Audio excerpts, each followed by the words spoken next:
the official title of the training series, and I think that's the confusion. We're calling the three-part training series Expanding the Forest Products Sector Workforce. And today we're focusing on customizing hiring practices, strategies for successful recruitment. And for those who just joined, we're asking everyone to throw your name and the business or organization that you're representing today into the chat so we can get a sense of who's here.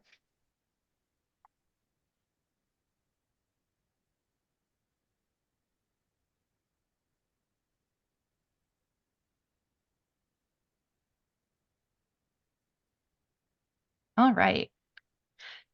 So my name is Krista Franzi. I'm from Comoyne Associates, and we've been working with Erica and Maine to do a number of things, really focusing on the forest product sector workforce, understanding where the gaps are, where the opportunities are, and developing a strategy to help strengthen the workforce now and into the future. And so Erica's going to talk a little bit more about that project and give an overview of what we've been working on. And we'll also talk about, as part of that, the grant targeted populations that we are focusing on trying to better connect into and invite into the workforce. We have two great guest speakers today who I'm really excited about. We have May Worster from, who is from the Department of Corrections. She's a community program coordinator.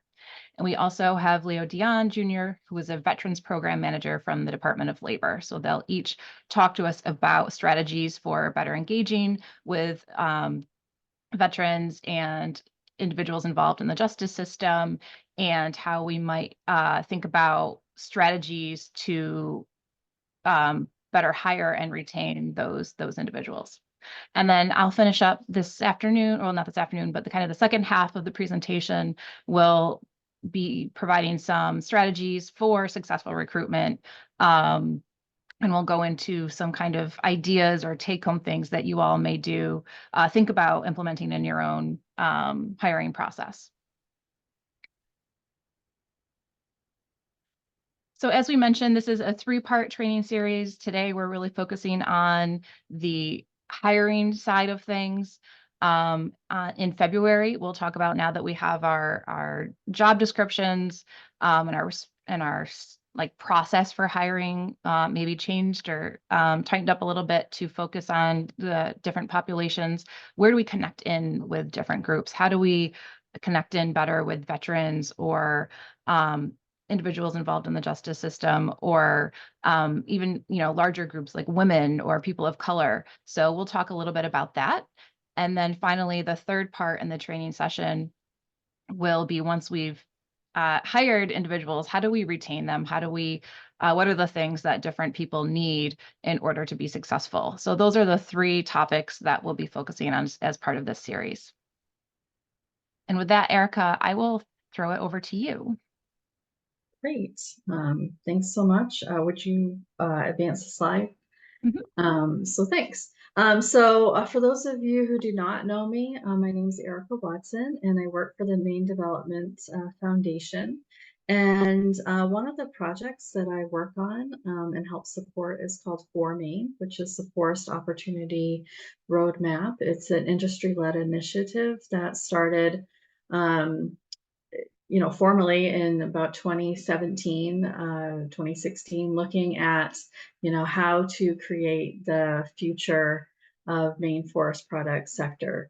There have been a number of mill closures around that time period. And so, industry and other community leaders came together to say, how do we make sure that the forest products sector is alive and well for generations to come? So part of that process was the development of For Maine, and that led to the development of a roadmap for the future to be able to grow the sector. Part of that work over the last about year and a half has been funded by a grant from the Maine Department of Labor and State Workforce Board. The formal title of the grant is Transforming Maine's Future Forest Workforce Seamless Pathways. And that grant is really focused on how do we make sure that we have the future workforce that forest products sector will need. And so part of the work that Maine was able to do was engage with consultants to do a workforce needs assessment and create a workforce needs strategy. And so part of that strategy, and we'll talk about this a little bit more, but part of that strategy is creating education and career pathways for the sector, specific careers and positions within the sector.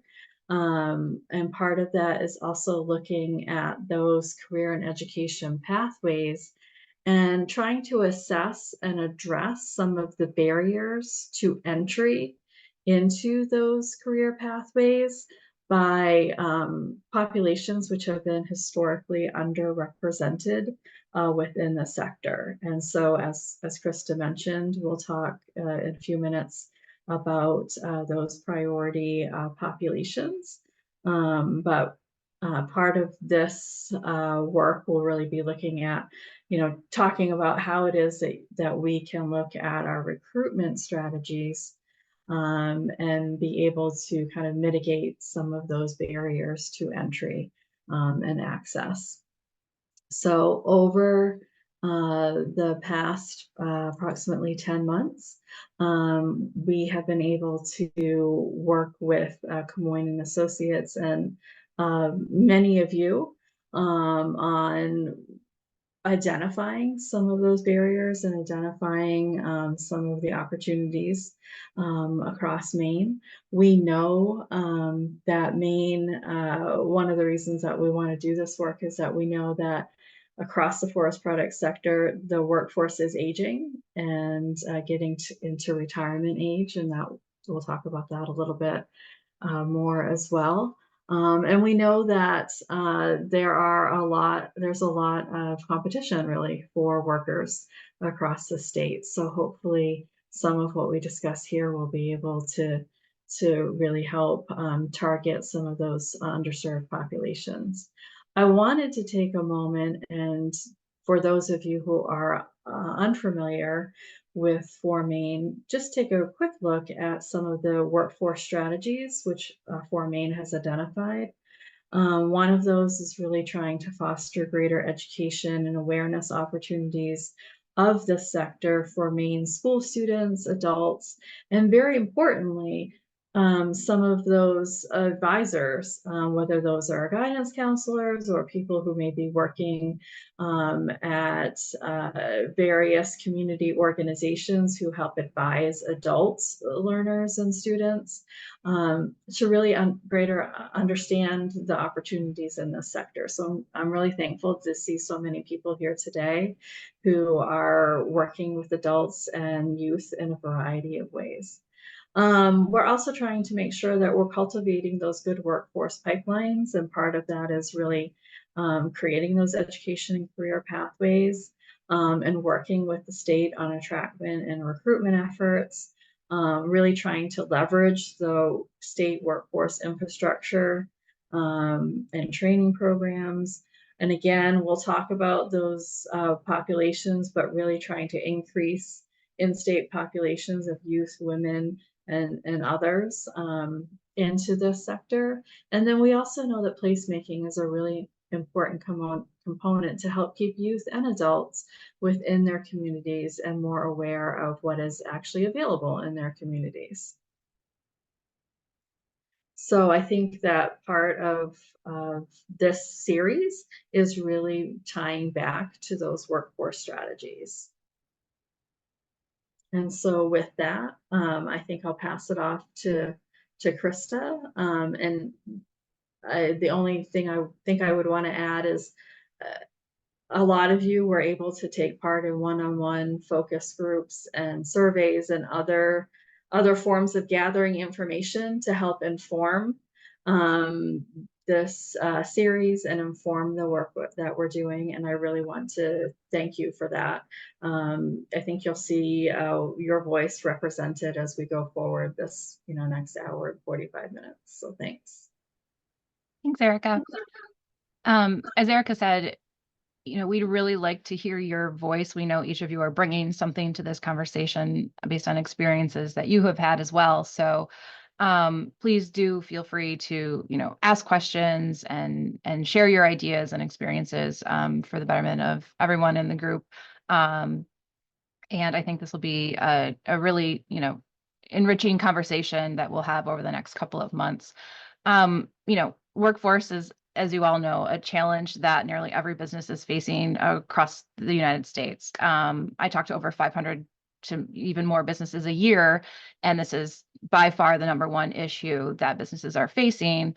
But what I also know is that when you dig into the problem, and the challenge, it's very nuanced for each sector and each business, and everyone is trying to figure this out together. And so that's really what we're trying to do, is collaboratively, collectively develop some actionable solutions and strategies to kind of mitigate this issue.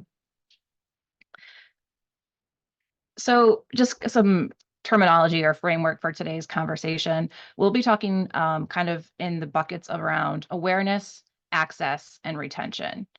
So awareness being, do the people that we are trying to engage with, the different targeted populations, are they aware of the opportunities that we as employers can offer? And are we as employers aware of different people who are in the labor market who maybe we aren't engaging right now? Do we understand what their needs might be in order to feel like they can apply for a job or maintain a job? And that kind of relates to access, reducing the barriers to entry so everyone feels like they're empowered, they're able to actually apply, and like this job, this opportunity, this company is in fact for them. And then of course retention. How do we, once we get someone in the door, how do we keep them and help them be supported so they can continue to be successful? So we're talking about different groups of people who may have different life experiences and opinions, and just be very different from us and from, many of your current employees. And that can be a little awkward. But we do recognize that everyone's kind of coming here today with the same mission, right? We want to strengthen the labor force. And in order to do that, we recognize that we need to connect with new and different people. And of course, that's going to be uncomfortable. If it was easy, we wouldn't be here today. So we just want to make sure that don't be afraid of saying the wrong thing or making a mistake. We understand that everyone's here trying to work together on through these issues. Please feel free to express yourself and participate. It is being recorded for training purposes, just so you're aware of that. But we do want everyone to feel like you can engage today and won't be judged. So with that, I wanted to start the conversation off by asking another question about how each of you got involved in the forest product sector. So if you don't mind just throwing your answer into the chat, and if you have a great story of how you got involved in this sector, we'd love to hear it. But, is it, it's multi-generational? You were interested in it from a kid. What brought you into the forest product sector?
While everyone's finishing up their answers, I'll introduce our next segment. We're going to take a look at potential talent sources and talk about the grant targeted populations. And I've invited the lead analyst on the project for us at Moine Associates, Angela Hallow, to get into that. So Angela, I will let you take it from here. Yeah, thanks, Krista. There's a lot of great reasons to expand your talent sources. Krista touched on this already. Everyone's hearing about labor shortages, and this is not even anything new. These were building well before the pandemic started, but the pandemic made them a lot worse. So now everyone in every sector is hearing about these labor shortages. Where are the workers? We're having a really hard time hiring the people we need. That really goes hand in hand in Maine with a rapidly aging workforce. So in Maine, 33% of workers are age 55 or older, which is pointing to a huge issue that we're about to face and are already facing, which is retirement. There's a ton of people who are going to be aging out of the workforce and retiring in the next decade or so, but we don't necessarily have the people who can fill those roles as in the way that we're already hiring. So finding new ways to access different populations, meeting workers where they are, is one way that we can potentially fill those shoes. It's also great for the bottom line. So diverse teams have been found to make better decisions than non-diverse teams. It's important to remember that different workers mean different viewpoints, and maybe viewpoints we've never heard about before. Pursuing these new viewpoints can help us make better decisions, can help us think through issues more clearly and in different ways than we have before. And that really does help businesses move into the future and into this economy that we haven't seen before. And lastly, it's really important to workers now to notice that their companies care about cultural change. So over half of job seekers are saying it is very or extremely important to work at a company that prioritizes diversity and inclusion. If companies and businesses are not willing to meet workers where they are, that can prove to create further workforce challenges. So getting ahead of the curve and making sure that employers are meeting the moment and accessing this cultural change that workers want to see can prove to be very beneficial.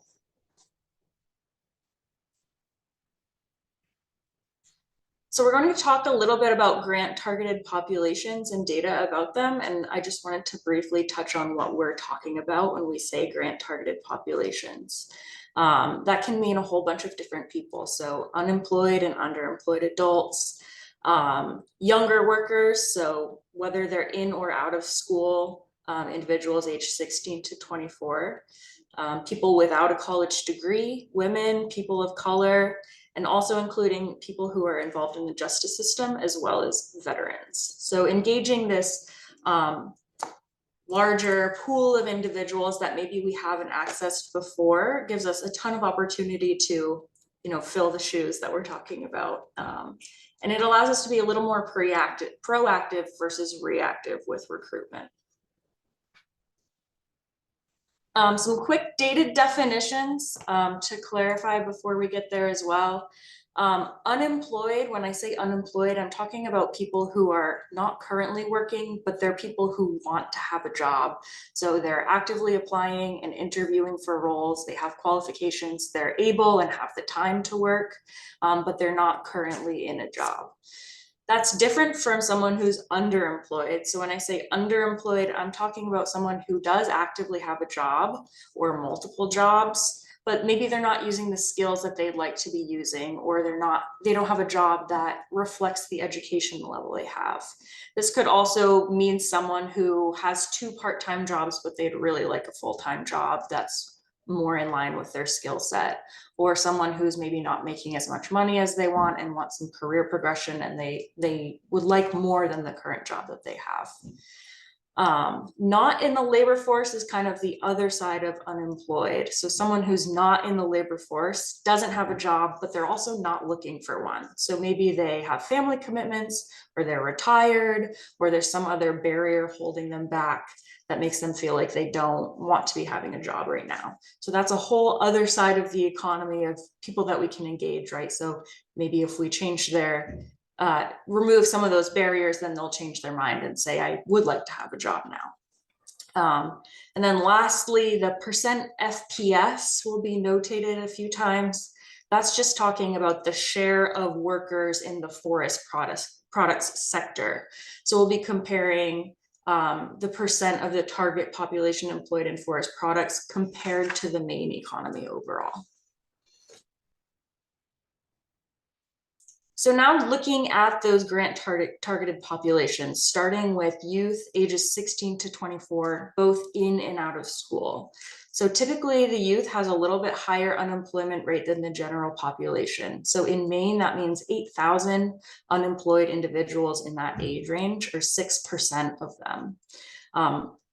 Obviously, a lot of them are not going to be in the labor force. So about a third, or 47,000 people, are not in the labor force. This can be because, you know, they're still in school, or, you know, not ready for that, but it still represents a large share of the population that could be accessed, especially early in their career, to work in the forest products sector. And now looking at the sector compared to the overall economy, 7% of workers in the forest product sector are in this younger age range, 16 to 24, compared to 12% in Maine. So this is saying that the forest product sector might not necessarily be attracting those younger workers at the same pace as the overall economy. And so that represents a great opportunity to be engaging those younger workers. Just a question or a point. You know, when we're looking at 16 to 24, the challenge that we have, as whether it's our sawmill or our woodlands, is we can't see those folks until they're 18. So because of our work, right? It's considered hazardous to the DOL. And so I'd be curious to know what the 18 to 24, if there's stats on the 18 to 24 and what that looks like. Yeah, that's a great point. Certainly. I'm not sure if we have the 18 to 24, but I think it's definitely something that we can look into, because you raise a very important point of safety regulations. So, and then moving to women. Women have a pretty tight unemployment rate right now. So this is the general population of women in the state.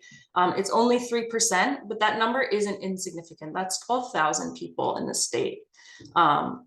There are another 68,000 who are not in the labor force. That's 18%. This can be higher for a lot of reasons. Women face other barriers, such as child rearing, that might keep them not in the labor force. But again, 68,000 individuals is a lot of people that could be accessed to be contributing to the sector. Another thing is that the forest product sector is relatively male dominated. So only 14% of workers in the sector are women, compared to about half in the overall economy. So it's clearly another great opportunity for the forest product sector to be accessing a new population that perhaps it hasn't in the past, and really gain a new perspective and new group of workers. And then the third group on this slide is people of color. A much higher unemployment rate than the general population in Maine. So that's 32,000 individuals of color who would like a job but currently do not have one. Similarly, they have about 30% of people of color, or 50,000 people in Maine, are not in the labor force. So have barriers to accessing the labor force, or have reasons that they're not looking for a job actively. So all told, that's 82,000 people of color that could potentially represent a pool of workers. Similar to women, the forest products sector is also showing a much smaller share than the overall economy. So only 6% of forest product workers are people of color, compared to 11% in the overall economy.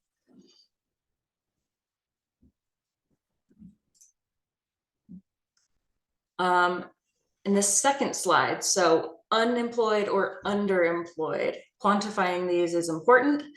So in the general economy, 2.9% of individuals are unemployed. Again, this is an extremely low unemployment rate. This is not unique to Maine. This is the case in most places in the country. We have a very unemployment rate, or very low unemployment rate. But again, that's not an insignificant number. It's almost 20,000 people in Maine are actively looking for a job and would like to be employed, but don't currently have a job. Another big problem in Maine is a low labor force participation rate. So 43% of adults in Maine are not part of the labor force, and that represents almost 500,000 people. An important thing to note is about half of these people are over the age of 65, so likely retired. It's much harder to engage people who have already started their retirement. It's unlikely that they'll come back. But even so, that represents a lot of people who are working age and could be part of the labor force. Angela, yeah. just to give a little finer point to that for the labor force participation in the state, for the prime age working group, ages, the labor force participation rate is over 80% in the state. So as you point out, it's really on the ends of the ages, the older population and younger, where it's lower and sort of brings down the average overall, but prime age is over 80% in the state. Great, thank you. And then another 346,000 about, or 25% of adults are underemployed, meaning that perhaps there are more workers than jobs for a given education level, or we're having some skill mismatch, but there are ways to better engage these people with careers that they can grow into. There's about 565,000, or a little over half of the population, without a college degree. That may fare well for the forest products sector. There are a lot of jobs that are accessible to people without a college degree. There are relatively lower barriers to entry in a lot of occupations that are important to the sector. So this is a great population that is ready to access with relatively few barriers. An important population in Maine is also veterans. So there's over 100,000 veterans in Maine. That's a relatively high concentration compared to other states. Notably, a lot of these individuals are retired. We'll probably hear more about this from our guest speaker later on. But there is a large population of veterans in Maine that is ready to be tapped. These are individuals who are ready and willing to work. And if Maine works closely engaging in the transition process, like into civilian life, this is a great population that can add a lot to the economy. Currently, 2,000 are unemployed. It's a slightly higher unemployment rate than the general population at about 4.2%. But those are 2,000 individuals who would be looking for work. About 60% are not in the labor force. As I mentioned, Maine has a slightly older population of veterans compared to the nation, so a lot of this could be retirements, just to give a little more context. And then finally, individuals who are involved in the justice system. There are many barriers to entry if you have been involved in the justice system. It's something that perhaps the forest products sector could work towards integrating these individuals into the labor force. But there are about 6,500 individuals in Maine who are currently under probation, but that doesn't include a large number of individuals who are now out of the justice system and are integrating back into regular life. So another great population that could be better involved in hiring practices for the forest products sector. This kind of summarizes what I've just gone through. So these aren't new statistics compared to what I just said, but it kind of more visually represents some opportunities, right? So young workers, female workers, racially diverse workers could make major contributions to the sector. These are currently populations that represent some untapped potential in terms of workforce. Comparing the forest product sector performance compared to Maine, some of these, like, again, younger workers, 7% instead of 12% compared to Maine, engaging more females and more racially diverse workers really represents a lot of people, a lot of potential workers. So that's kind of what we'll be talking about today. Thanks so much, Angela. I know that was a lot of data and numbers, but it's hard to talk about, you know, developing strategy without grounding ourselves in why are we doing this. And what we wanted to present here was that there really is great untapped potential that we could connect into with the right approaches. And that's what obviously we want to talk about today. Before we move on to our guest speakers, does anyone have any questions or feedback to our team or other pieces of data maybe that you'd like to see in the future? We'll take a minute or two. Feel free to raise your hand, or if you would rather just throw that in the chat and we'll take a note of it. Happy to do that. But any questions for Angela before we let her go? Not that we have to kick you off, Angela, but.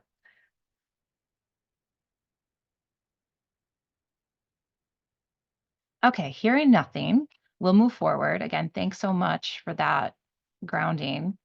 So we have two guest speakers, as I mentioned. And May, I would love it if you are able to kick us off and talk about what employers should know when it comes to connecting with you and your team and better reaching out to individuals involved in the justice system.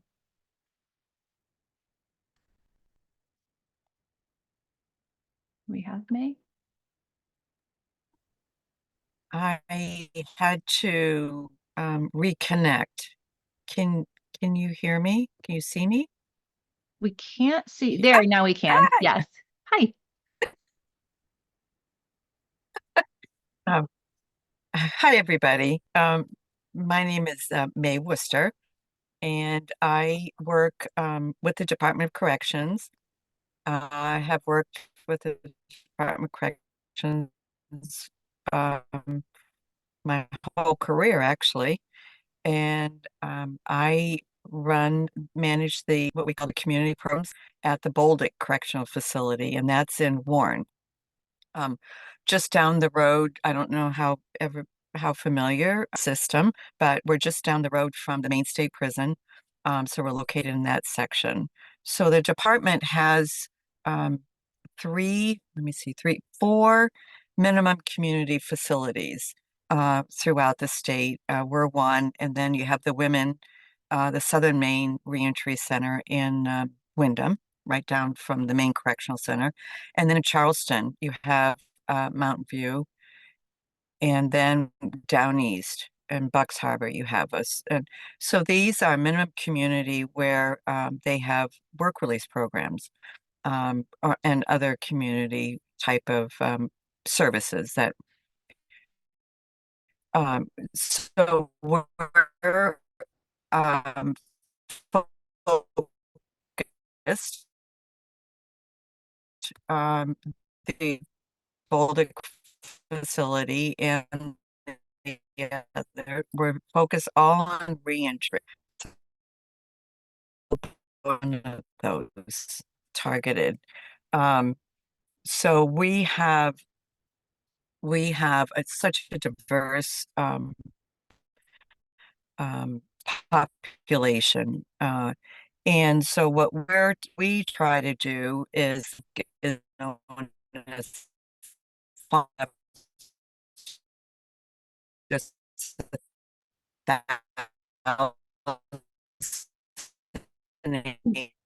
May, can I interrupt for just 1 second? I'm wondering if you can go off video, and that might give you some more bandwidth. We're having a really hard time hearing you.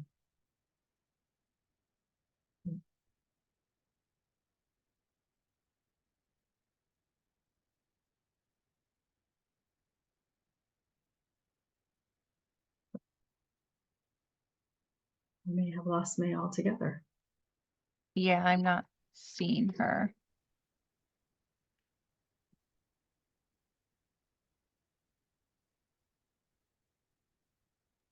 I can reach out to May and maybe bring her back on audio only in a moment.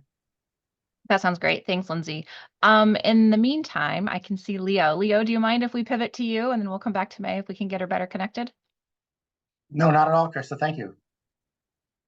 Well, good morning, everyone. Again, I'm Leo Dion. I'm the Veterans Program Manager for the Department of Labor. I've been involved in veteran employment and advocacy for over the last 7 years, between nonprofit work, state work at boots on the ground level, being a local veterans employment representative, and for the last almost 2 years, the program manager for the department. Prior to that, I was Coast Guard, active duty, 21 years retired. So working and serving with veterans is not only a profession of mine, but it's also a passion. But when you're thinking of, why veterans in the forest product industry, well, start off with, there are the soft skills that every employer is seeking desperately these days, such as communication skills, team building skills, working independently, but equally working effectively as a team. They have a great sense of health and safety. They're able to make decisions. And a couple ones that you may not even think of is they triumph over adversity. In other words, if you have a challenging task at hand, they're going to be successful, whether they're doing it by themselves or they're doing it collectively as a group. And then lastly is global awareness, which is extremely important, especially in the forest product sector, where wood products are a commodity.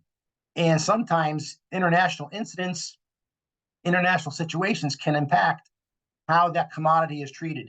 And veterans seem to take a sense of that and can react better to those situations, allowing that employer to benefit from their experiences and their forecasts of challenges that may lie ahead, and be able to circumvent them before they become major issues. So veterans do bring, a lot of different skill sets to the workforce. One of the things that I would recommend for an employer is, if they're looking for job seekers in that industry, is to register in the Maine Job Link. That is our statewide, no cost digital repository, very similar to job boards such as Monster, Indeed, and other job boards, where they can set up a free account. They can go and they can search resumes using keywords such as maybe forest, wood, timber, and then resumes for individuals that are seeking that type of employment will pop up. That employer can be proactive, get their contact information, and reach out to them. Say, look, I found your resume on the Maine Job Link. I'm curious if you're still interested in a position. Here's what we have available. That's a great way to reach out. A second way to reach out is going to localized hiring events at the career centers, or even visiting your career center to set up maybe an independent hiring event, where the sole focus on an independent event would be your business. At a regular hiring event, you're there with multiple other employers, and you're talking with job seekers directly one-on-one. You can set up on-site interviews or schedule interviews, schedule onboarding and hiring practices. You can do that as well. I'll save the best hiring opportunity for last, which is the Maine Hire Vet campaign. Now, our veterans representatives, we're aggressively working to get veterans hired year-round. The Maine Hire Vet campaign is our annual fall focus to try to get at least 100 veterans hired in 100 days by 100 employers. This is a great opportunity for forest product employers to be present, engage with those job seekers, and not only are veteran job seekers in attendance, regular job seekers are well. It's open to all job seekers. To put it into comparison, we just completed our 2023 Maine Hire Vet campaign, and 237 veterans were hired across all industries, whether it be law enforcement, healthcare, manufacturing, sales, retail, you name it. 237 veterans were hired. Unfortunately, we don't track the civilian hires during those events, but if 237 veterans were hired, probably equally number of civilian job seekers were hired as well. So you're talking about almost 500 job seekers that are now employed, gainfully employed, in the state's workforce. To get access on that, I'll put some information in the chat after my presentation on how you can get connected with the career centers, how you can get connected onto the Maine Job Link, and then also learn more information about the Maine Hire Vet campaign. It's extremely important to note that a lot of the information that was presented previously by Krista, and it's accurate. There are 105, 929 veterans to be exact in Maine. And of those, about 54% are in the workforce. The challenge is that workforce is aging. Maine has, again, the highest age per capita across the nation. Our median age is 45 years old in the state of Maine as compared to 38 nationally. So that makes a big difference. And the veteran sector side, a lot of those are in the 55 to 65-year-old range. And I think that the fallacy comes out where if you're that age, I'm too old to work in the forest product sector, which, yes, I'm sure it is a very arduous type of work. Living in Maine, I live up in the sticks outside of Farmington. I get it. But technology has advanced so far in the forest product sector, and I'm sure some of the employers that represent the forest product sector that are on the call today can attest that technology has really made it where almost any age can work in that sector. And very similar to some folks that look at the medical sector, well, I'm not a doctor or I'm a nurse, so I can't work in the medical sector. But there are other support functions that the medical sector needs that they may have the skill sets for. And very similar in the forest product sector, such as production, manufacturing, commercial driving, mechanics, I'm sure huge, health and safety individuals, retail sales. So they're not just those axe, chainsaw handling individuals that are needed in the forest product sector to make it work. And veterans, a lot of veterans already bring those technical skills with them as well. Commercial driving, heavy equipment operations, health and safety and mechanical work, logistics and supply chain. They already have a lot of that experience, and it's just getting them to translate that from their military experience into the civilian side. And that's where our veterans representatives can be of big value, as we can take a look at a veteran's or a transitioning service member's resume, take all that military jargon and translate that into plain language that a hiring official or a recruitment, talent acquisition or recruitment person can understand, and look at how that individual could benefit their operation. So I would encourage, employers that are out there to take a look, if they're not already registered on the Maine job link, to do so. Again, it's free. It takes about 15 minutes to register. You can post your positions on the Maine job link where job seekers can see them. Get involved in some of the local hiring events. All the career centers are hosting hiring events. We have career centers across the state. That information can be found, and again, I'll put the link in the chat, as like a one-stop website where you can get a ton of information on not only where hiring events are, but other recruitment options, the Hire Vet campaign information, and then also where your nearest career center is at, so you can actually stop in. And I would highly encourage, if you have an opportunity, to stop in and talk with the folks at the different career centers. They not only are there for a labor source, they're there for information, market information. They can help you with, gearing up job descriptions, which is another big thing. It was mentioned earlier about almost 500,000 individuals in the state of Maine do not have a college degree. One thing that employers have been targeting pretty much since COVID is they've kind of relaxed job descriptions, where it used to be before where, a college degree is required. Well, now a lot of them are realizing that may not necessarily be the case, where a combination of education and experience may be just as beneficial to their operation as that 4-year degree. So employers are beginning to recognize that. A lot of veterans coming out of the service may not have a degree just yet. They may be pursuing it, but they don't have one yet. But they have such a breadth of experience that, as an employer, it's an individual that you should definitely look at and at least offer an interview to see if they'd be a good fit for your business. The last thing that I would leave you with is that We do have a lot of veteran employment and resource fairs coming up. That information is on our events calendar on the website. So I would strongly encourage you to take a look at that as well. If there are any questions, you can fire them away now, or if there'll be a Q&A later, I'll be here throughout the presentation to answer any questions that you might have. Thank you. Thanks, Leo. That was a great overview. We do have a couple questions in the chat. Paul says, I'm a volunteer for Boots to Roots. For those not familiar, transitioning veteran job placement services. How do you interact with B2R? Very good question. We work closely with Boots to Roots, Ron Morgan and Randy Bell and their crew. The biggest difference between Boots to Roots and the Maine Department of Labor Veterans team is that we work with veterans, so they already have to be released from active duty.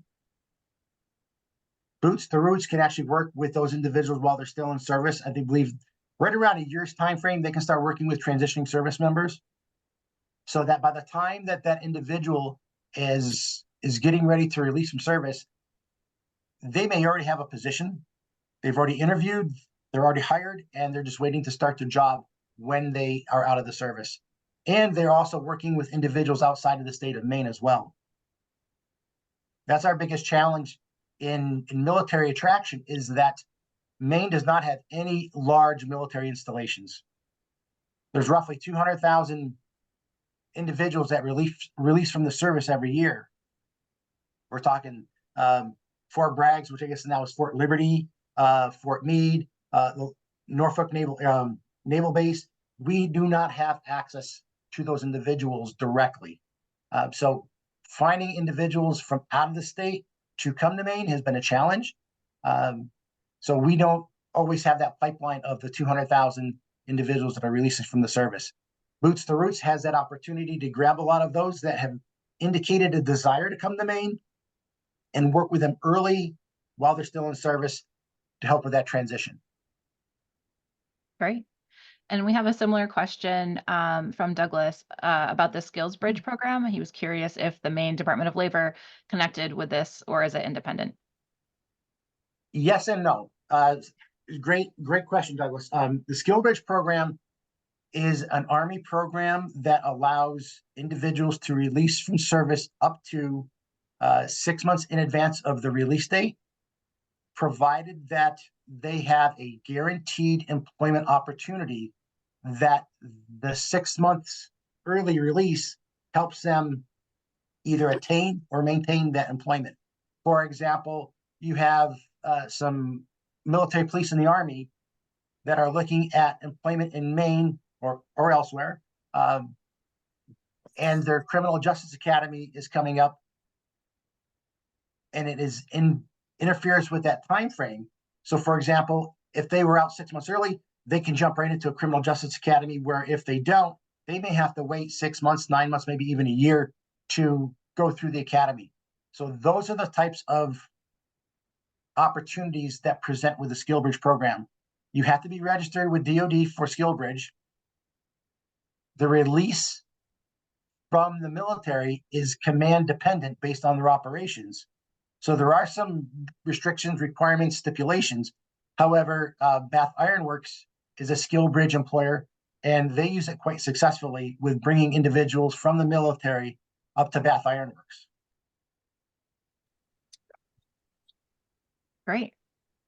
I mean, There are I other really, questions. I'm sorry. I really think that in the forest product sector, that might be a great opportunity, is to get involved in Skill Bridge, also in the Maine apprenticeship program as well, where it's for incumbent employees. So you bring on an employee, maybe they're a general laborer at first, but being part of the registered apprentice program, you're providing on-the-job training and classroom environment training to take that general laborer maybe up to a skilled heavy equipment operator, a production foreman, if you're in the production side of the forestry sector. So there are opportunities for upward mobility. And that's one of the things that veterans really look at as well, is not just, okay, do I have a job? Sure. I'm looking for a career pathway with promotion potential. Once I prove myself, I want to be able to stay with the company for a long period of time and prove myself and work myself up through their chain of command. Thank you. If there are other questions, feel free to put them in the chat. And as Leo said, he'll be on for the rest of this morning, so we'll connect back in with him. May, are you able to hear us? I can. Can you hear me? Yes, we can hear you so much better now. Sorry about that, everybody. Okay, so I'm not Not a sure where I left off, but I think I gave you a kind of an overview of the Department of Corrections. And I don't know, we can go into it deep if you want, but or we'll just lightly go over and we can talk about at our facility. And then our mission again is to provide the tools for our residents, and so they can be successful, and be good community members. That's our main goal. So in doing that, we have various programs, at the facility and at the other facilities. Charleston has a huge forestry program that gives the residents there the skills. We have a what we call a forestry program. We again have 1,000 acres that we lumber and provide the wood bundling. We do the wood bundling for the oh my God, I can't even think here, for the parks. And so they come in and purchase the wood bundling at a very reduced rate. So some of our residents are into that. Our population, it's all men at our facility, and at the Down East Correctional Facility and at the Mountain View Correctional Facility. So it's so diverse. Our population is so diverse. We have people of color, and then of course, and we have those individuals that are there that have owned businesses, or that have no skills at all. So what we're trying to do is provide, again, as I said, those skills. I run the work release program. We work with employers. We have probably 40 employers in the Mid-Coast area that we've worked with, and it varies. It runs the gamut from the food industry to the fishing industry to the forestry industry. We work with a lumber yard, not a lumber yard, but a mill. Catherine Robbins worked with Robbins Lumber, very successful. So we provide the residents, and they love that. We don't have a lot of forestry companies that we work with, and it could be because we're in the section of the coast where we have boat building. We have a lot of welding programs, but we do provide, so we do have crew bosses that are giving these men working the skills. We have a farm program. I'm not sure how deep you want me to get into what we do provide for these residents. They have many barriers, and we have the individuals that are 18 years old all the way up to, their 60s and 70s. And we have individuals with very serious crimes, and a lengthy history.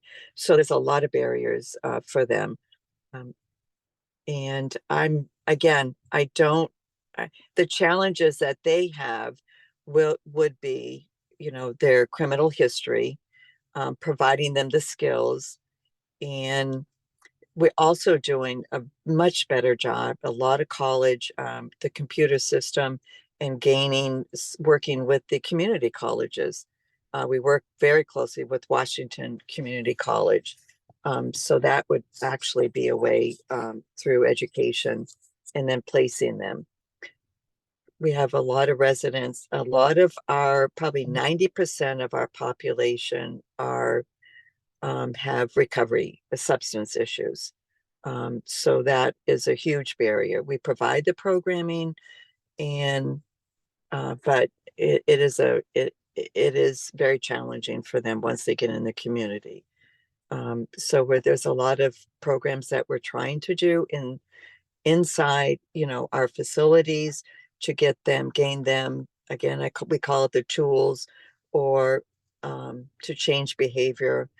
But we work very closely with the Rockland Career Center, and with they come in and help us through like work readiness, and also with Workforce Solutions is huge for us. They're a great company that have come in and have helped us in particular, and they work with other facilities too. So there's a lot of resources for our men. In fact, the veterans, we have a veteran representative, Bradley Bean, that comes in very, regularly. So, and we have a few veterans. Now, we don't have a lot of veterans. Probably we have 6 in our population at the facility right now, but still.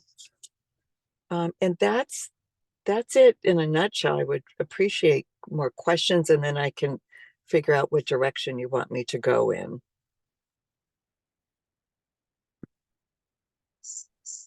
So I'm wondering, May, if an employer wanted to work with the Department of Corrections on a work release program, or potentially working with folks once they are released, how would they talk to you or others about that? And what would be some of the considerations in that conversation? So to be approved as an employer, they can contact any one of us in community programs, the coordinators. You have to, it's very simple. You have to provide workers' comp, and you have to pay them through a payroll system.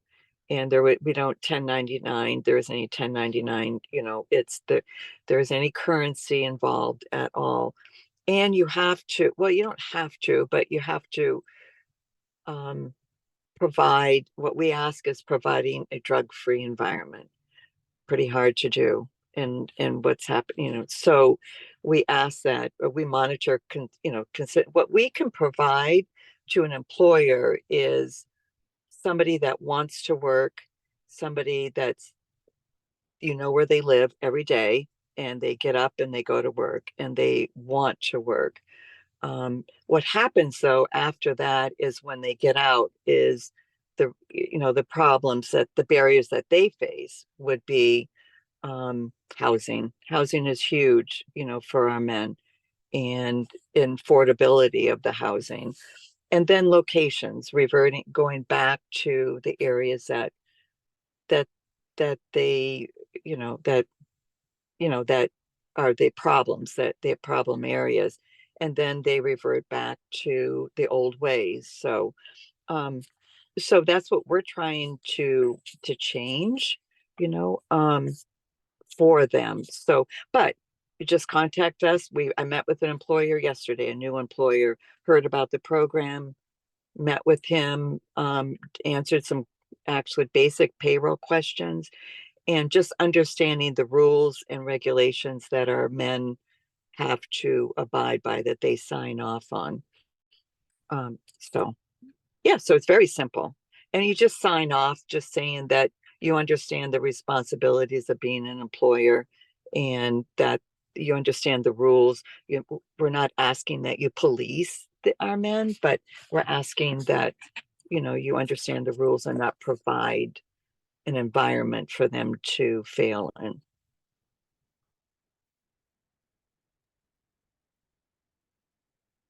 Thanks, May. Are there any other questions or comments from the group right now for May? Krista, this is Leo. I want to thank May for bringing up the justice involved veterans. I didn't mention it previously because I didn't want to steal any thunder, knowing that she was going to be talking about the justice involved individuals. But she did mention that they have our vet reps visit their center. There is actually a justice involved veterans initiative group that meets, and they do go to all the correctional facilities across the state to work with those veteran residents that are preparing for release, to get them work ready. Nice. Very nice. Yes. And that's very closely work with them. I think it's gaining momentum. And we certainly, the men, our men are challenged more so with the fact of the criminal record, on top of the fact that they're a veteran. And yeah. Thank you for pointing that out. And Paul, Paul had a question. If an employer wanted to explore potentially hiring former inmates, what's the process? Which I think you hit on a little bit from a high level. But if you want to kind of expand on that and I think focus on former inmates, do you have recommendations for him?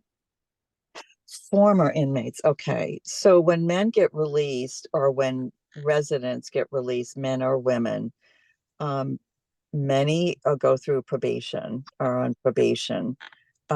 Many are straight release that they violated their probation and now they're, so I think it would be just us promoting the career centers, and advertising, and that's not a simple question to answer, but it would be it is very challenging. And I think trying to get them educate, I think what we do is we have career fairs and we're doing that more and more in the correctional facilities. So it's just really marketing, the sector or any industry, and then providing the information to them when they get released and then hoping from there the connection. And I think it would be through the career centers. I really do at this point. Great. Any other questions before we move on?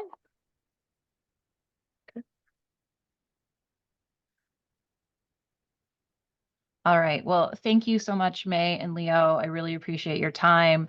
And I know you both have agreed to stay on the rest of today to answer other questions as we go through our session. I'm going to re-share my screen.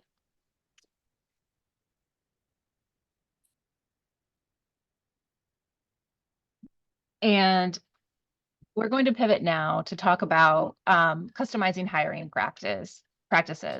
And I wanted to ask the question, and if you could all, again, answer in the chat, what are some of the top places that you promote job openings when you have them?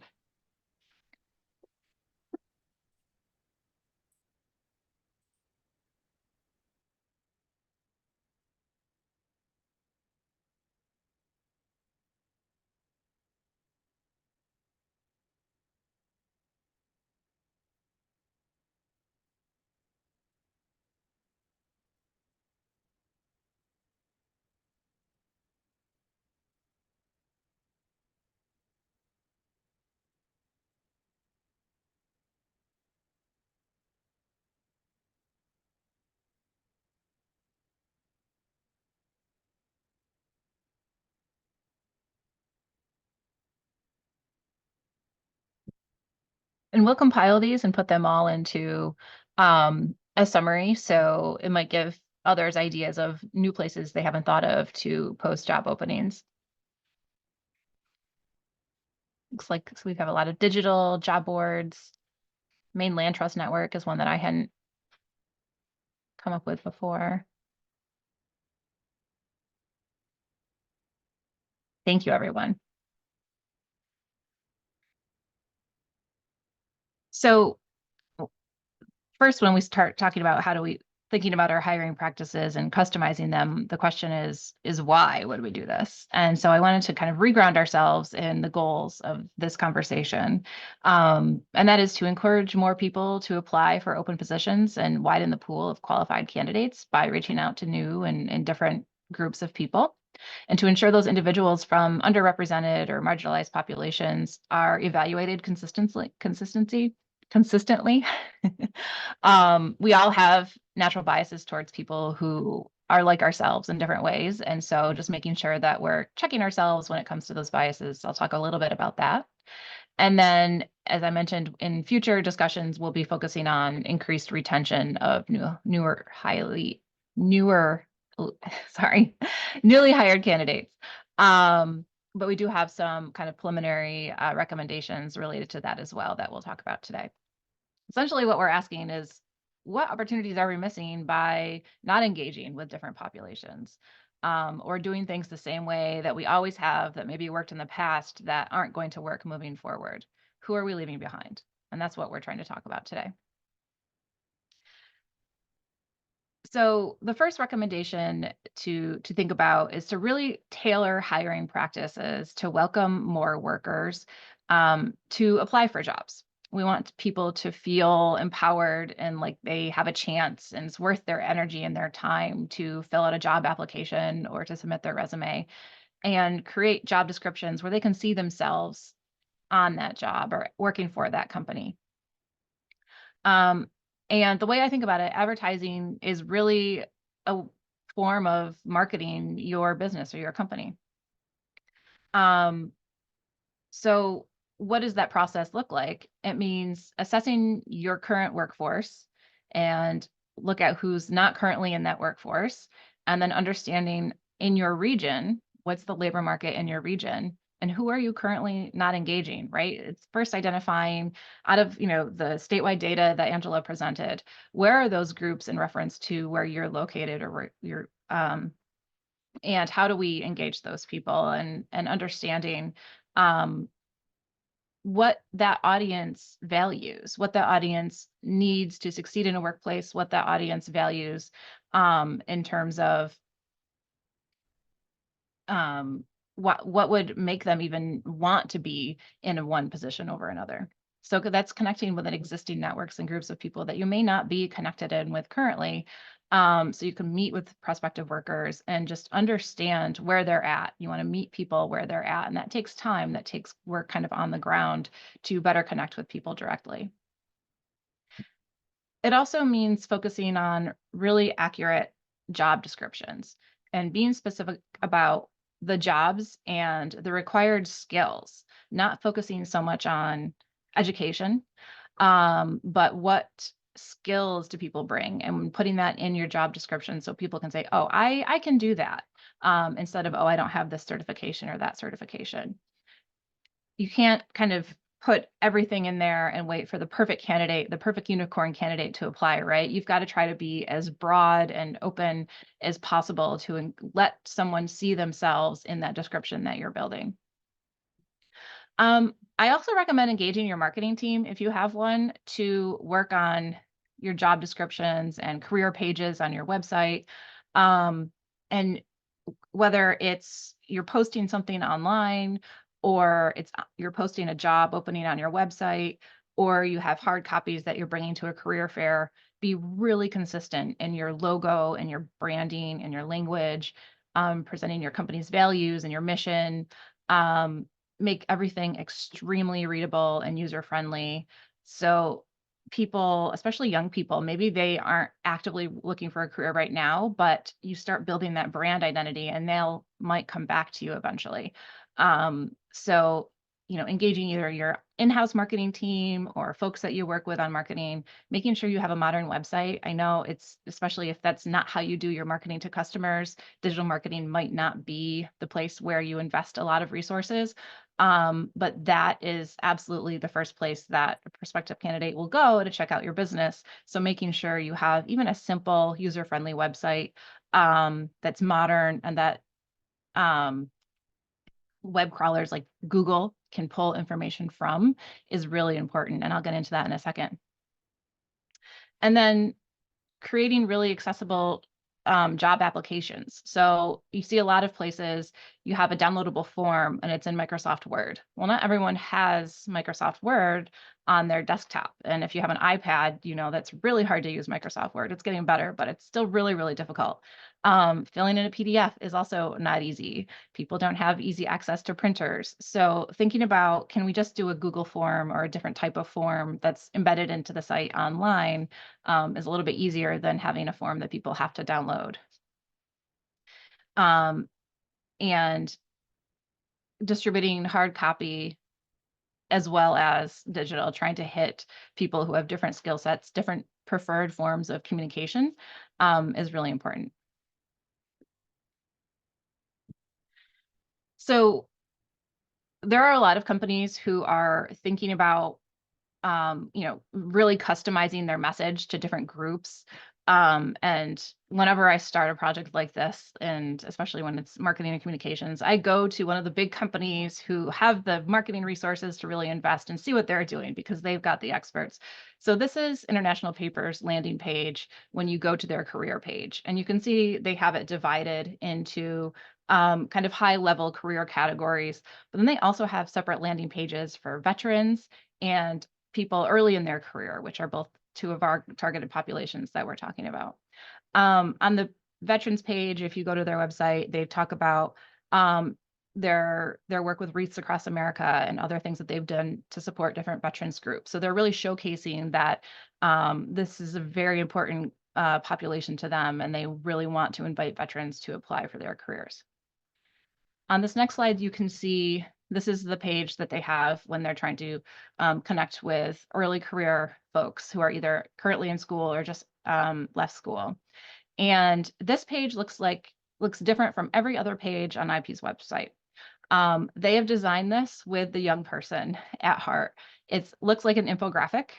Young people are used to absorbing small amounts of information very quickly. It's got great pictures of different people. And it's got, images, quick facts, and it's also promoting company values that they're hoping resonate with younger people. So it's talking about their commitment to reducing waste and their opportunities for sustainability and their opportunities for training and different programs of that nature in different career skills. So they're really thinking about how do we entice young people to apply for this job. So I would encourage you to check out their website. Another large company that does this really well is Davies. Davies really invested in their website. They have this great picture of a bunch of people hanging from a tree, all smiling. So your industry offers such great visual assets when it comes to what things look like on the job. And that's a huge advantage.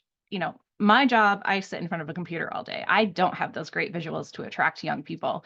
Fortunately, we attract them in different ways, but utilize that to your competitive advantage to bring to your marketing materials that you're using when you're trying to attract people to jobs. I realize this isn't cheap, but every community has young people who have talent in graphic design and photography and video production.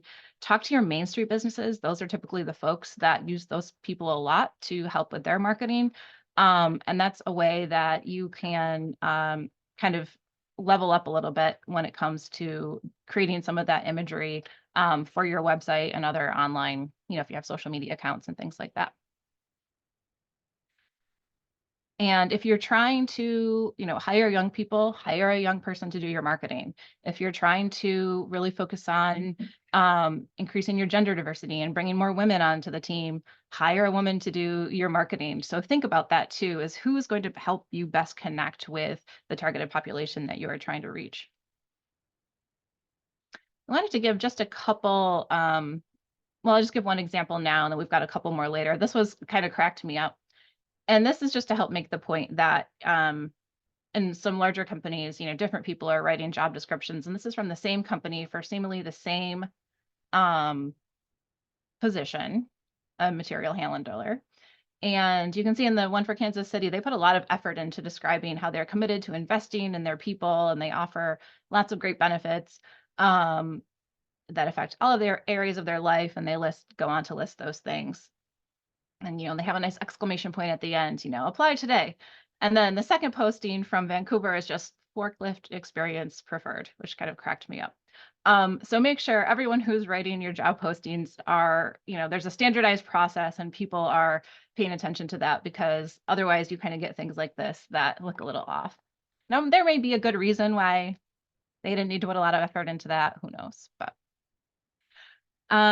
so let's go a little bit deeper into writing those job descriptions. And again, the idea here is we want to welcome more people to apply and by using language and that allows them to see themselves at your company. And so you want to reflect the job accurately, so you're not having a lot of turnover and ghosting. You want to set those expectations, but you also want to try to be as welcoming as possible. So taking a really close look at job requirements is really important.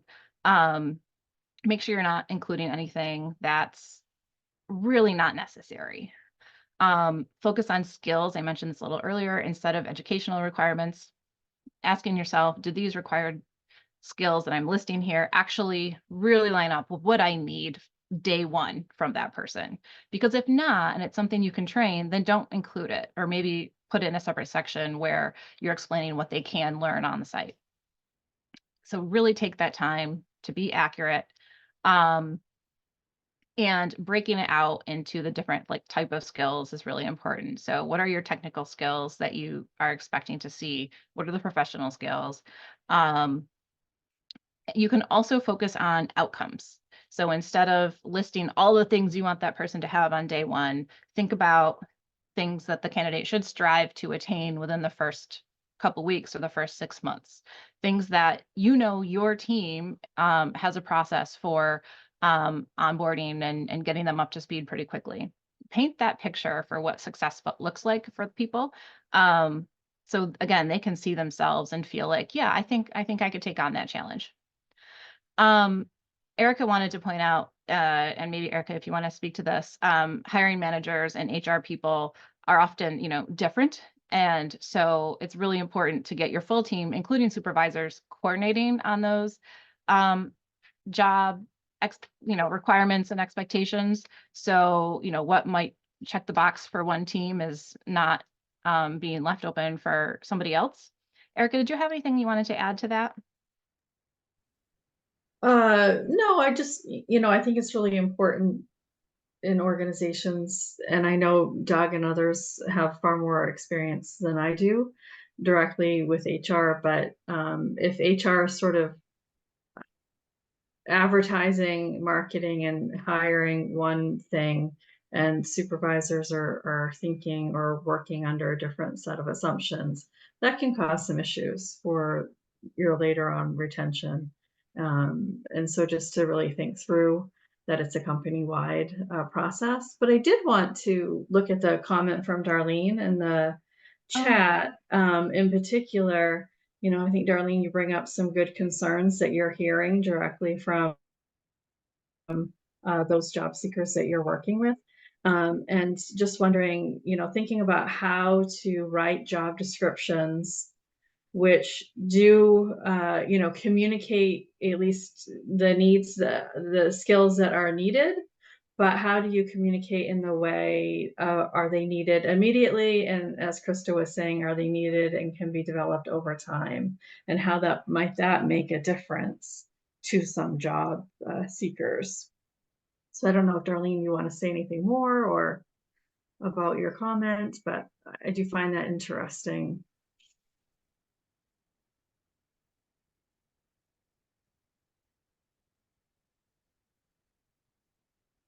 The wage listing is something that we certainly see, and that's a best practice for sure, is to include the wages right in the posting, even if it's a wide range.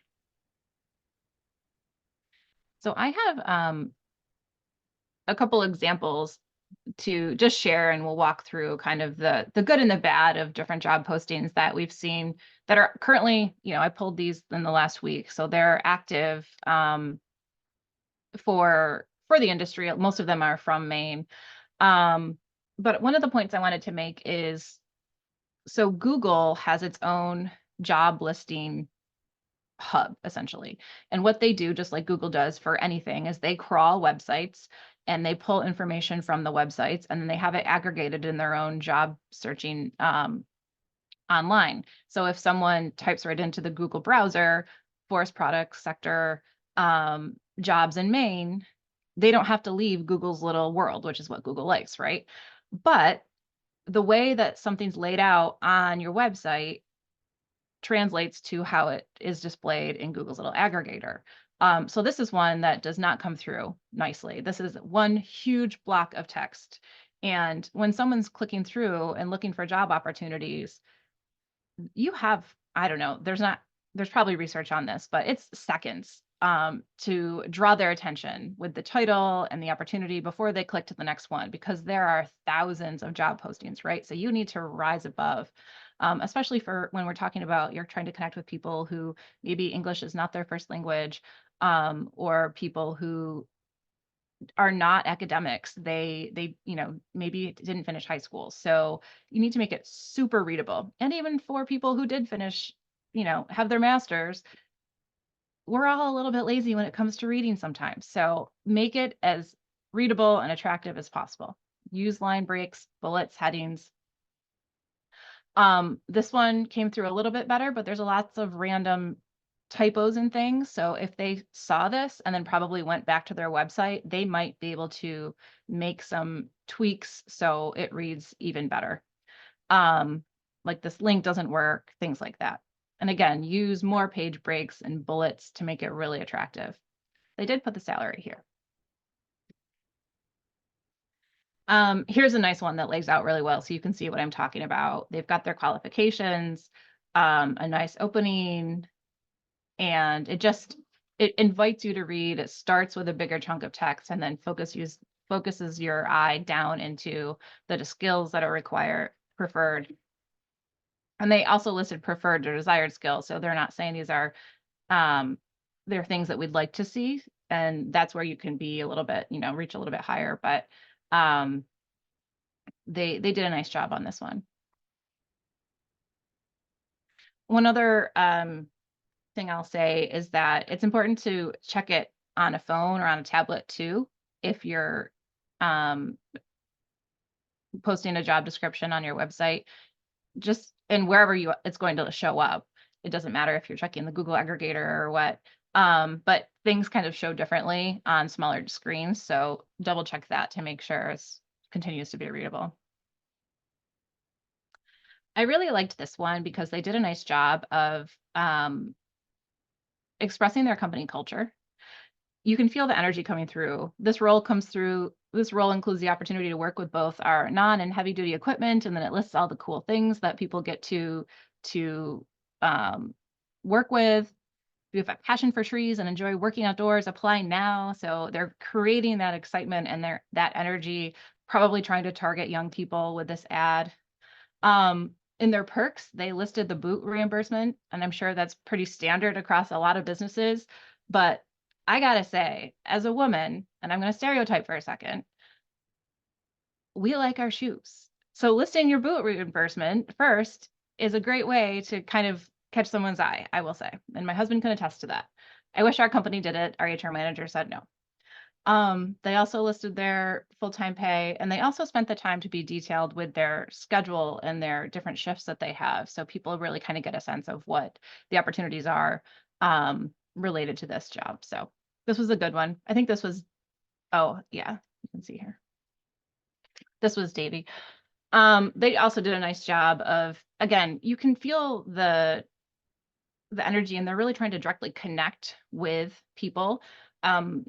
We'll pay you to learn this and learn to climb trees, and how high you can grow depends on you. That type of language, it sounds corny, I know, but it really does kind of make people feel welcome, make people feel like, oh yeah, they're talking to me, they're trying to get my attention.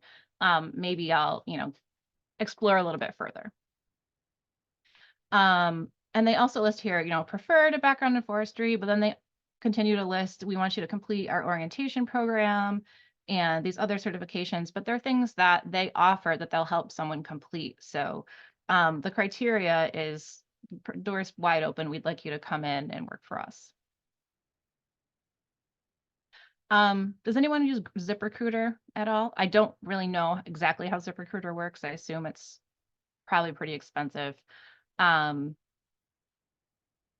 But one thing I did notice poking around a little bit and looking at job postings from across the industry is that not many businesses are using their logo. So they all use that little building logo, which, well, there is a tree there, but it's mostly looks like little skyscrapers. So I would recommend, if you are using a platform like this, make sure your logo's on that. It will help you stand out, because most businesses aren't, for some reason, taking the time to make sure their logo's there.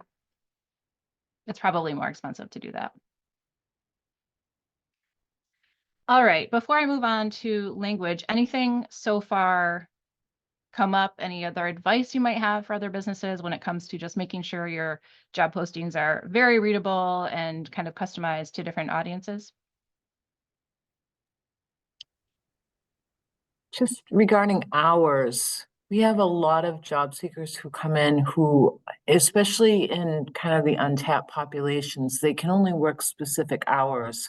And I noticed in the other ad you were showing, it said 10-hour shifts, 8-hour shifts, 12-hour shifts.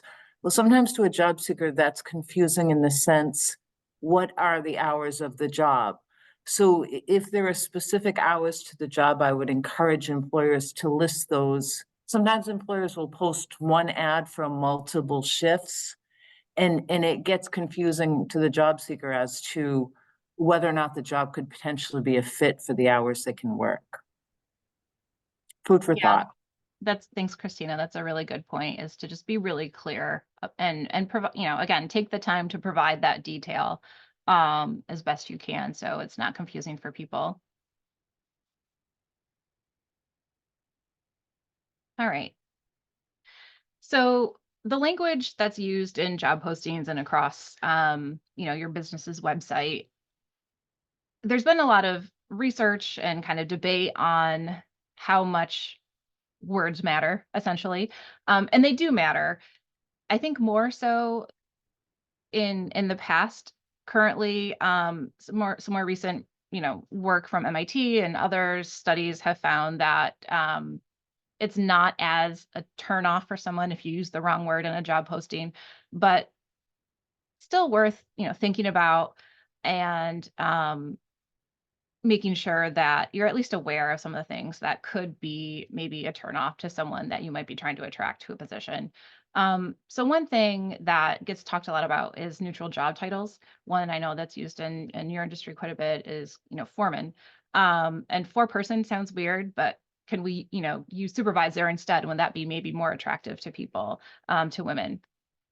Age bias is something also that's really easy to kind of accidentally throw in. And when you're trying to write a job description and you're looking for someone that's energetic and willing to work hard and play hard and those types of things. And if you're trying to target a young audience, that's great. But a lot of the populations that we're talking about here are not necessarily young and full of energy. But, so thinking about that type of language, focusing on lifelong learning and a safety first culture, and kind of, language where you're supporting people at all career stages, that's definitely, kind of avoids the age bias a little bit. And there's also a lot of industry jargon that we all fall into. Timber cruising was one that I have no idea what that is, but I saw that in a couple job postings. So just thinking about that, if you're trying to pull people from other sectors, have a friend who's not in the forest product sector, read the job postings. And if you have any, I don't know how many people we all know outside of our own industry. I know when it comes to I'd have one of my teacher friends probably read it, so they can tell me, this doesn't make any sense, or this doesn't resonate with me. So you can adapt the language. And there's actually, interesting enough, a lot of AI tools that can help do this. And there's a link, and we'll send the slides after the presentation so you can have them. This LinkedIn post listed a whole bunch of AI tools that can help improve job descriptions. So it's super easy and not something that you need to learn and know everything about, but you could throw it in there and just see what it spits back, just to give you a sense of, oh, maybe I could change this a little bit.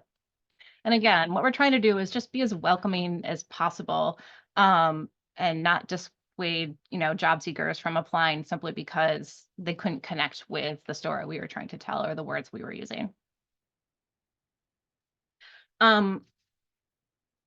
One that I wanted to point out, a requirement that you see sometimes, is that English, language is required. And that absolutely is an okay thing to put in.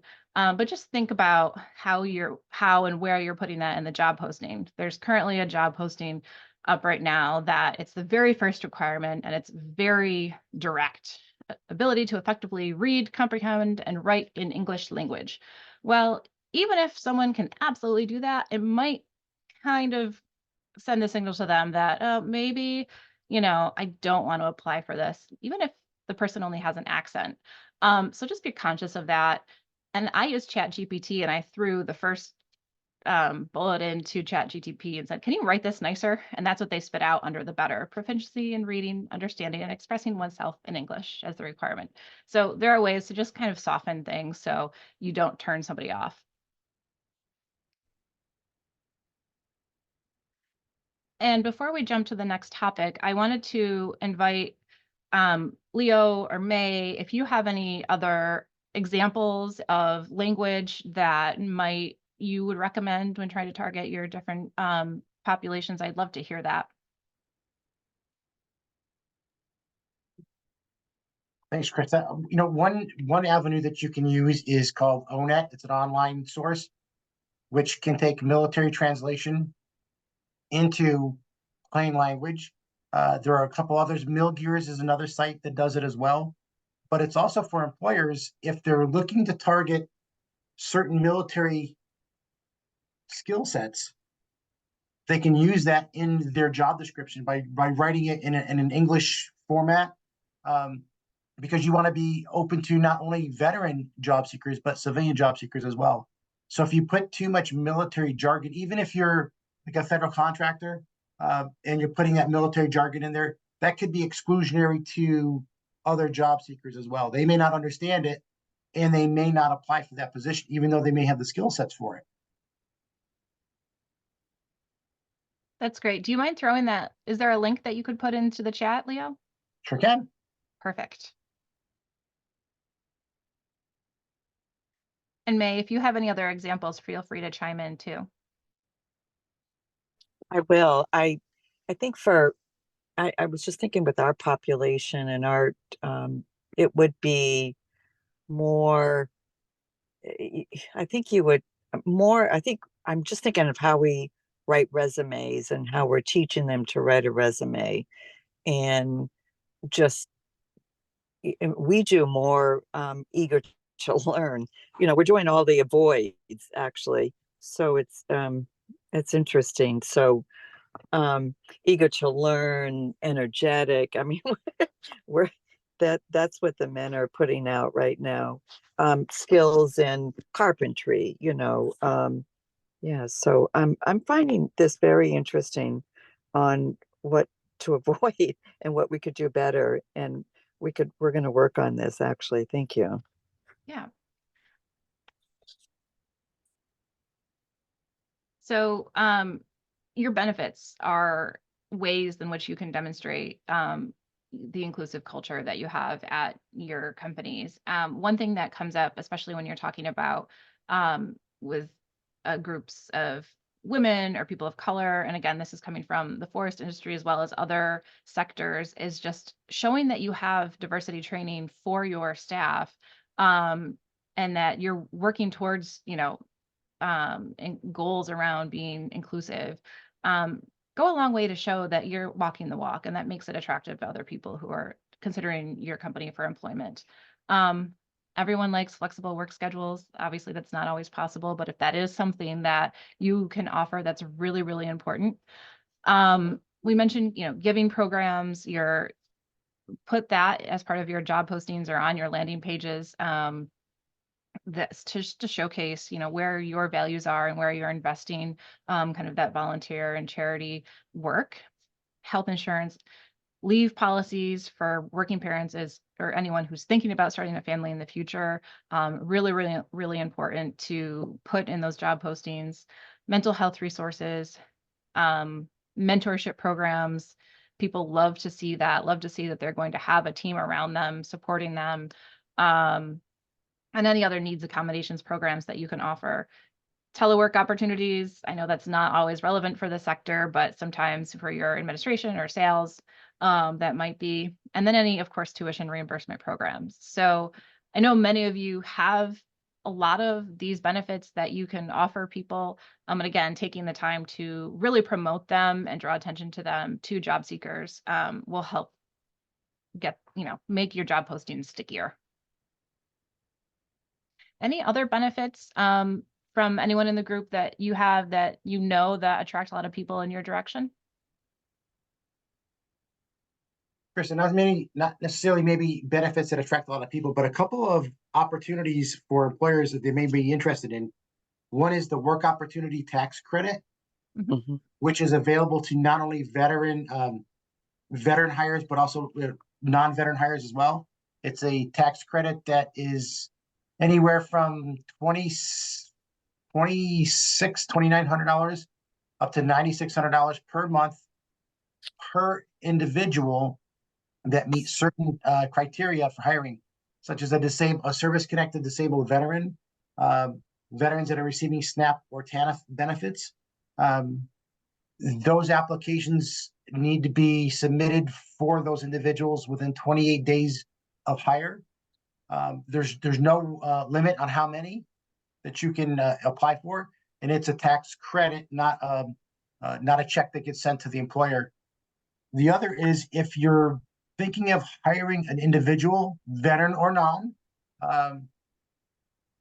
but the employer may be taking some type of risk with an individual, you can apply for a federal bond, $5,000 federal bond, which is good for 6 months, which protects both the employer and the individual that you're hiring. And if you think about it in these terms, it's no cost, number one. And number two, most companies have either a 3, 6, or 9 month probationary period. So this bond would cover most of a 6 month, all the 6 month probationary period in most of a 9 month probationary period, after which time the employer is going to know whether this new employee is going to work out for them. So it protects the business as well. That's great.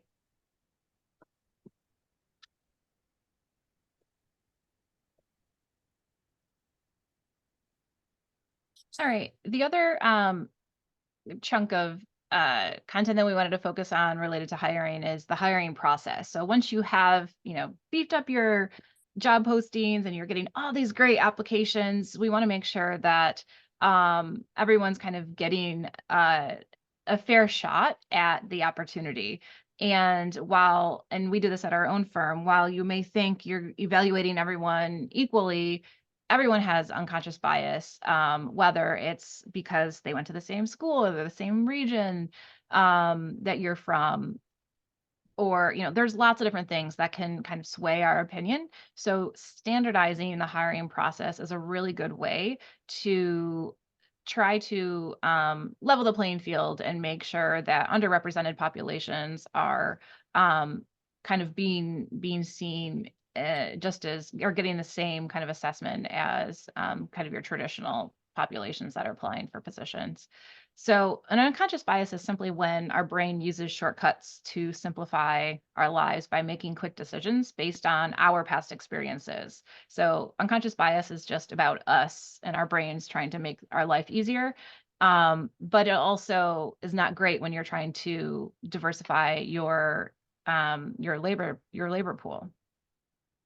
So examples that we see a lot is that an address can suggest that someone is from a low income neighborhood and therefore may not have the means to maybe have a car. Or there's lots of different things that you can connect with that, but simply knowing someone's address can put a lot of information in your head that's not necessarily accurate. A name can indicate gender and race or ethnicity. I work in a business where I talk to small business owners from across the country all the time, and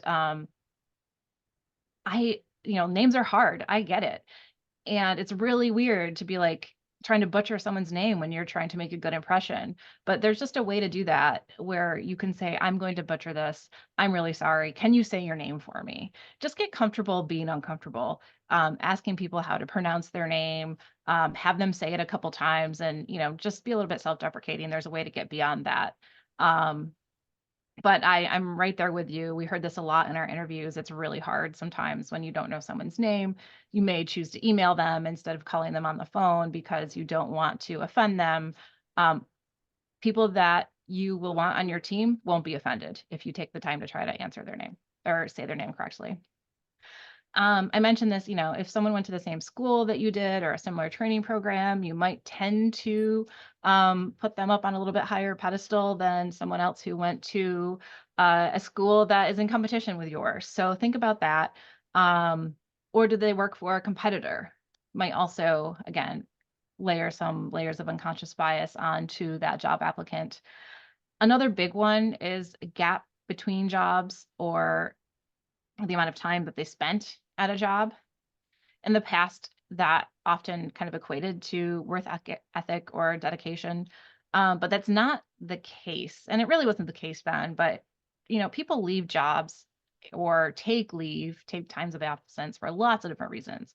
Maybe to raise children, maybe to take care of someone in their family. There's tons of reasons why someone may have a big gap in their work experience. And so, yeah, you can ask about that and just ask, I see this gap here.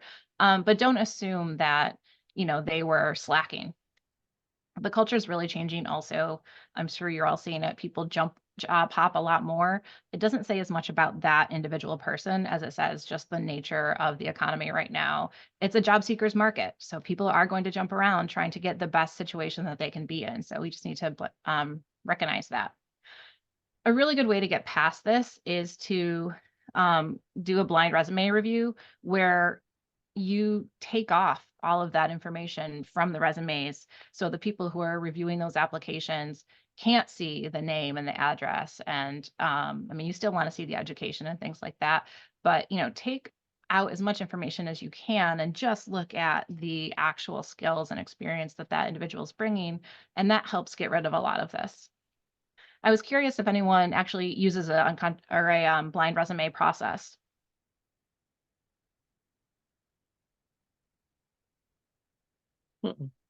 No? Well, if you do, come back to us and let us know how it goes. I know we do at Camoin for our first cut when we're trying to decide which applicants to interview. We have our business administrator take out those things and really look at just the qualifications that we're looking for. And it has worked pretty well.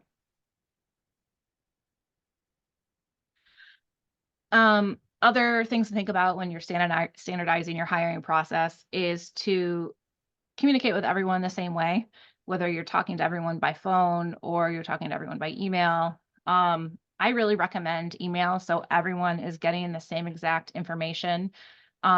Use your email templates. Automated emails are a beautiful thing. And just be really clear about communicating timelines and next steps so you don't lose people.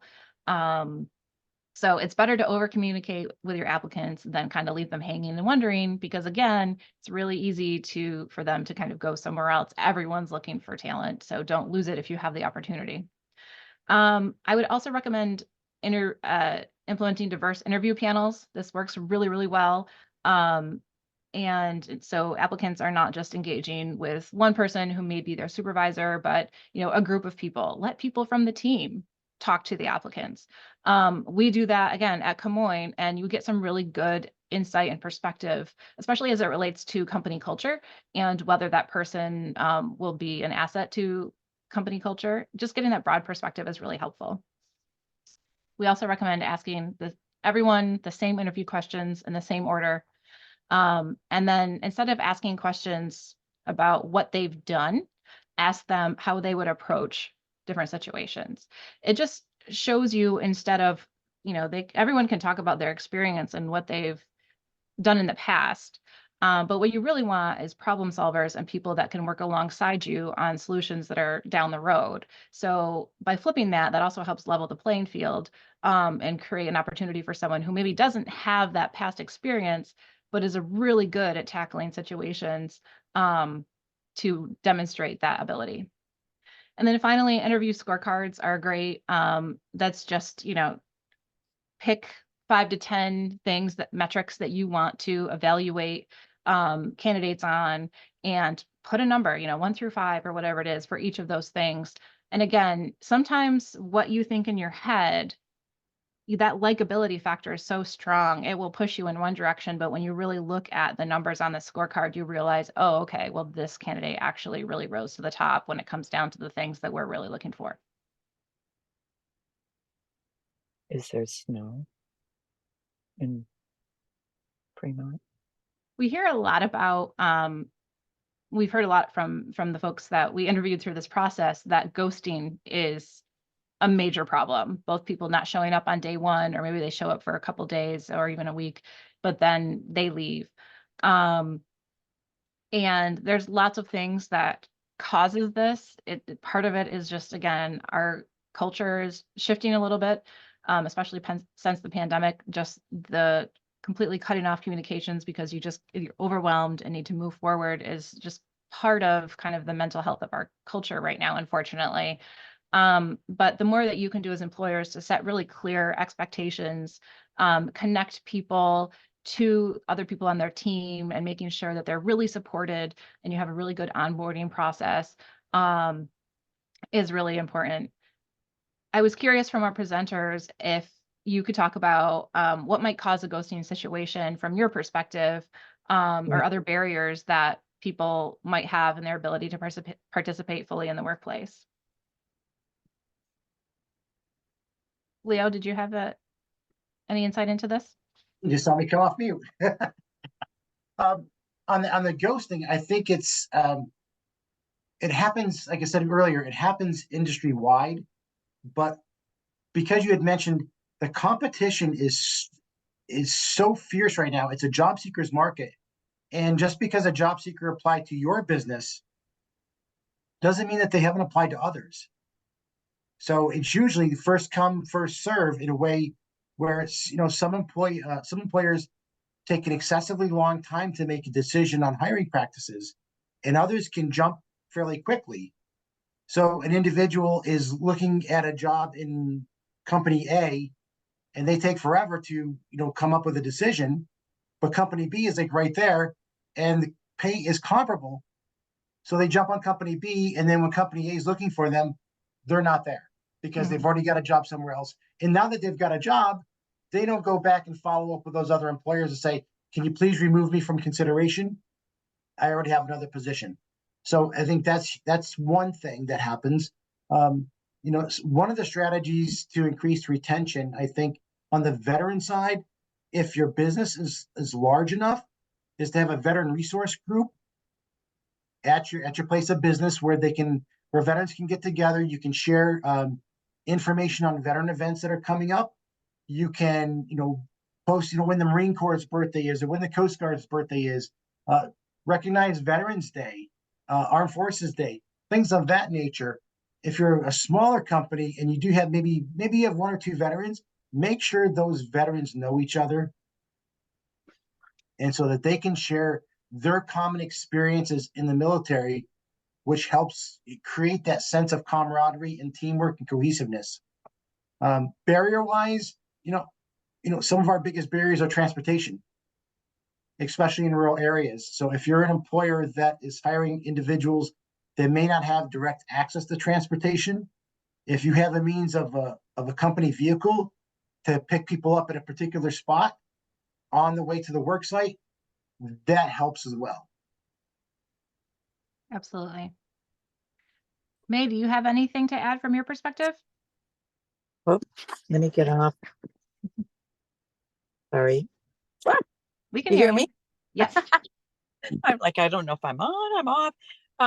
No, because our population is a little different. Is what we right now, when they're incarcerated, they are great employees because we and what we try to do is teach them, I think we talked about that earlier, soft skills, or somebody mentioned that. When you make a commitment, when you're sick, you call, you let them know, you just don't show up, just not show up, or you just don't get up. So that's what we're trying to teach, our men. That's why our program is so popular. And we have, our facility has like 110 individuals, out working, like last year. So we, because we are teaching that, but when they get out, that's really the problem. And that's the problem is transportation and trying to get to, many don't have licenses. So that's what they have to work on. It would be, sharing, sharing transportation with individuals. So at the work site. Yep. Thank you.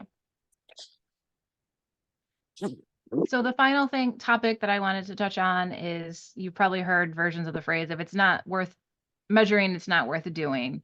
And so we, at Camoin constantly talk about what are SMART goals. And I'm sure you've heard this before: specific, measurable, actionable, relevant, and time bound.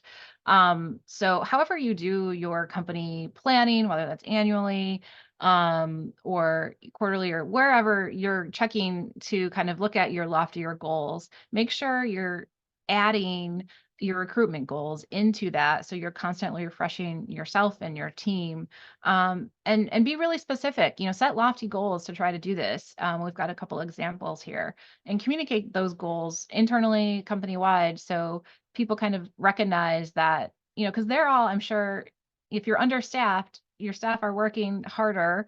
So they're going to appreciate you trying to be innovative and connect into different populations to try to bring more talent on. So I definitely stress, communicating internally, measure your progress, figure out which indicators are really important to measure that, whether you're looking at, how many diverse applicants applied to this position, how many were interviewed, how many were hired, and try to get feedback through that process so you can constantly improve. And then once you learn, share with, your peers and places like Maine, so we can share that knowledge that's being gained. So that's where kind of the reporting publicly comes in, and constantly reviewing and refining. So that kind of concludes the content that we had for today. Just a reminder again that we have 2 more training sessions, one occurring in February, about building community partnerships. So we'll have some more guest speakers that we're working on lining up right now. We'll announce those as soon as we know who's going to be attending, to talk about where do we connect with different people. And then finally, the last session in March will be about sustaining, retention strategies for keeping that workforce strong. So if you have ideas for future speakers or people that we should connect with for this, or other topics that you'd like us either to focus on here or down the road, please let us know. You've got an email from me. You probably have Erica's email, or drop it in the chat. We'll leave it open for a couple minutes. Erica, do you have any closing remarks you'd like to say? I just really want to thank, May and Leo for participating today. It was really helpful to have both of you here, and I appreciate that. And also thank everyone who was able to make their time today. I know we've had a busy few weeks dealing with a lot of unexpected events here in the state, so thank you so much for joining. And please feel free to follow up with myself or Krista on anything else you'd like to see in the future, or any other resource or comments that you have. We will follow up with an evaluation over the course of these training sessions. Thank you. Thanks, everybody. Thanks all. Have a great day. You too. Thank you, everyone. Thank you.